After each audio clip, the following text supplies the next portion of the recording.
อ้หวานเถอะหมากอันนี้คือหวานเถอะพ่อถามมาแซ่บแท้เนาะยายขอแดนแม่ยังโดนปะฮะโอ้ยหมอนี่มาประทานหอตัดจ้ะหน่วยหนึ่งหน่วยที่สองกับบักใหญ่มันแซ่บบักยั่งอยู่ในเบิดแล้วไปในพูดแบบนี้เพราะว่าเครือมันอยากมันหมาดปืนไรมันนึงมันดงว่าหูเมื่อมันเย็นนะเป็นอันนั้นน่ะอยู่ในผลมีลายหน่อยมื้อนี้กู่สวนพี่น้องบ่มีหยังคลิปกู่สวนพี่น้องเบิ่งซอยกันเบิ่งน้ำกันใช้หน่อยแต่ยังบ่เห็นใช่ป่ะโอ้จะแกงจิ้มมันนั่นแล้วสิว่าจังใดอีกล่ะเนาะโอ้พี่น้องบักเด่นนั่นจะแม่นบ้านสิปลูกปีหน้าก็จะเอาอันชูอื่นสิบ่จะเอากะตัดแม่เด่นนี่นะพดออกมาแล้วนี่นะบักเด่นเลยนี่นะบ้านหวานพี่น้องจะเอาแนวมันอยู่หวานได้นี่นะนี่นะกินแต่หวานจ่อยๆเนาะค่ะเนาะ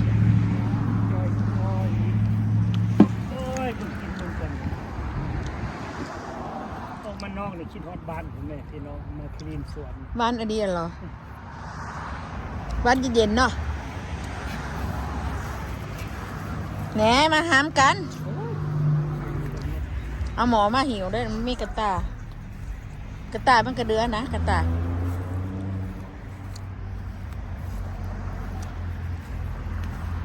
มักผักข่อยยังมาเก็บ3 หน่วย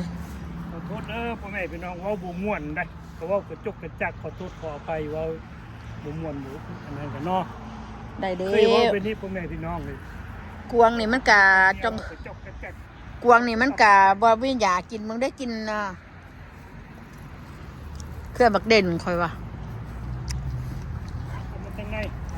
ต้นมันก็เด้บักผักขอกันละฮะ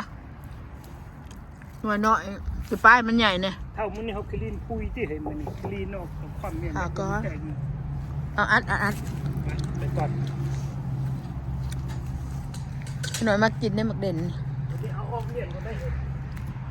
มันนักก็ออกไว้โต๊ะก่อนนักปลาไปโต๊ะเขาก่อนบักอื่นนั่นหลายๆหน่วยอยู่พี่น้ำบ่ปลูกหลายแล้วพ่อเฒ่าเอ้ยขาดเมียนเครือมันก็ปานนั้นกินบ่เบิด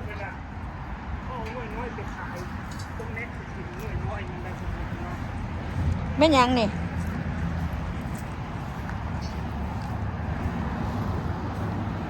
โอ้แบบผ้าอ้าวใส่ตัวสุดโอ้เจ้าแน่นอนเหตุการณ์ผู้เดียวอันนี้1 หน่วยนี่ห้องนี่ยิ่งดูพ่อแม่พี่น้องเป็นเว้นห้องมันได้พี่น้องมันนะ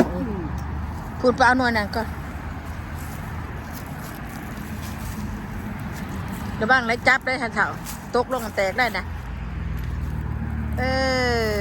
มามันเห็นสลัดกว่ามือมันเห็นหนังค่ะกูนี่แล้วตังใส่ว่าไฟตังนะแม่นั่นแหละแต่ว่าน้อยๆผมก็ตังใส่นะ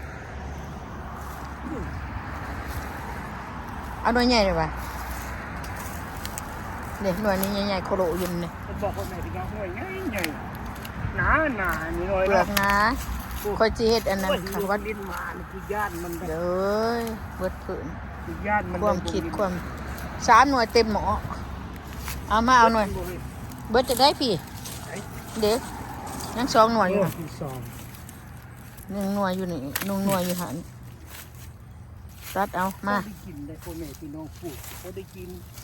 เป็นเรามีดินดอนปลูกก็ได้ปลูกเบิ่งกระคักเด้อมันยางเบิ่งก่อนมันเกิดในหญ้านี่บ่เห็นได้ภาษาเอ้ยยางเหยียบเบิ่งก่อนต่อใหม่วันคือว่ามีในนี่หน่วยหนึ่งไปใส่ว่ะตัดเอาได้ว่ะค่าหญ้าค่าโยงนี่ไม่ได้เห็นได้นี่ บักแตงก็ได้กินช่องหน่วยไปได้นี่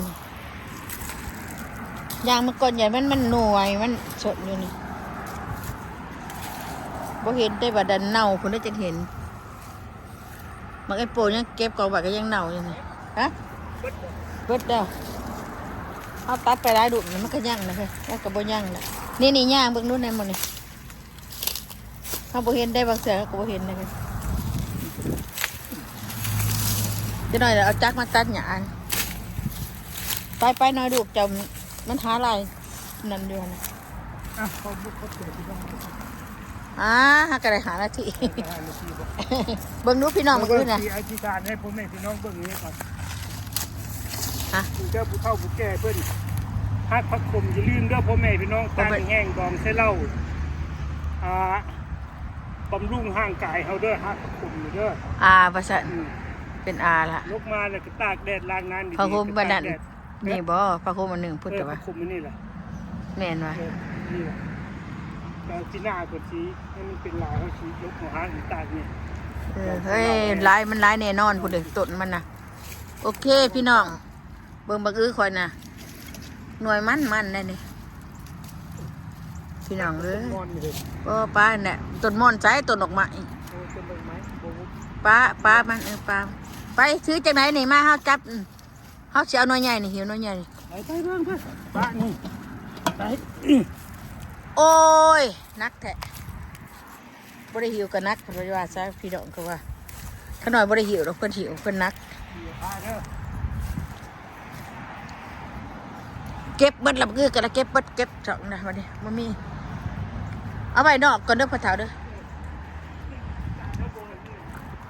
ฮะบ่เขากินหนึ่งหน่วยเนาะอันนี้เขากินบ่เบิดบ่กินบ่เบิดดึงหน่วยน้อยแล้วก็เอาดึงเท่าไรหน่อยเบิ่งเด้อพี่น้องบักอื้อนี่นะจะเป็นมากปัดขัดโอ้ยหน่วยใหญ่ก็จะมาหิวบ่ได้บัดนี้มาเอาลงในภาษายัง7 หน่วย บึงพ่อแม่พี่น้อง ดีเขาลงในตีเขาย่างในตี โอ้ย โอ้ยจับผลมาตัว ขวัญมันคายเลยมันปักมือเจ็บเด็ดนะ นะ2 แบบ2 สไตล์นี่สไตล์หนึ่งนี่สไตล์หนึ่งนี่สไตล์คนละสไตล์คนละแบบอยู่ในเฮือนกันยังบักหลายๆหน่วยไปล่างก็ได้ไปอันนี้สิไว้ตากแดดได้บ่ ตากแดดมันนั่นก่อนยาวๆเข้ามาหาจากตรงนี้แต่เรียบร้อยที่ส่วนมันพ่อแม่พี่น้อง ให้แล้วมันก็บ่แล้วแล้วยังอันมีอย่างบางอย่าง หลายอย่างนี่หรอกพ่อแม่พี่น้องมีตัดหญ้าตัดคา เขาก็มีแต่นกกิน โอเคเนาะ เดินไปเดินมา โอเคเด้อพ่อแม่พี่น้อง FC ที่ติดตาม FC ใหม่ FC เก่า FC รุ่นโอเวอร์โซคือกันเด้อขอให้อยู่ดีเมียงสุขสุขคนปัญญาในคัดได้หายให้เศร้าเด้อในเดี๋ยวนี้เนาะโอเคบ๊ายบาย